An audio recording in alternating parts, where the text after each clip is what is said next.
The thing about being a parent is that the vulnerability of people is made manifest to you in a way that was never the case prior to that. And it's haunting and it's beautiful, but it's also exactly right in a way. And I was thinking, well, look at my son. He's a little kid, and you got to chase after him all the time. He can get sick. People hurt him.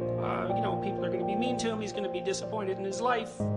He's vulnerable, and it's a constant tragic reality that he's vulnerable. And I thought, well, okay, let's say we want to do something about that. So let's say we make him so that no one can pick on him. So we can inflate him to about 20 feet high and equip him with a metallic skeleton and a cast iron exoskeleton, and you could equip him with a computerized intelligence that far supersedes his own, and you could remove his vulnerabilities one by one, hypothetically. Of course, more and more we're in a position where we could do that in reality. And one of the things I realized right away was that as you remove the vulnerabilities, you remove the thing you love.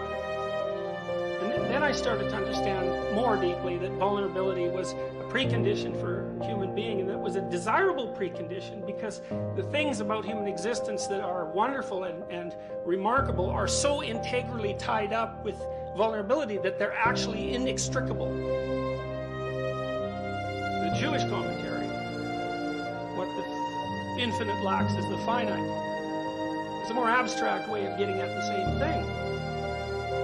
If you could do absolutely anything you wanted at any point and be anywhere you wanted and be anything you wanted, and if there was nothing that was out of your reach, there would be nothing to do, because you'd be everything at once. And when you're everything at once, which is, at least in principle, the position of God, there's no story, and there's no being, and there's something about being that is a story, and without limitation, there's no story. So then the question starts to become, with regards to consideration of human vulnerability, is there a way to conduct your life in such a manner that the intrinsic vulnerability that characterizes your life is rendered not only acceptable but desirable?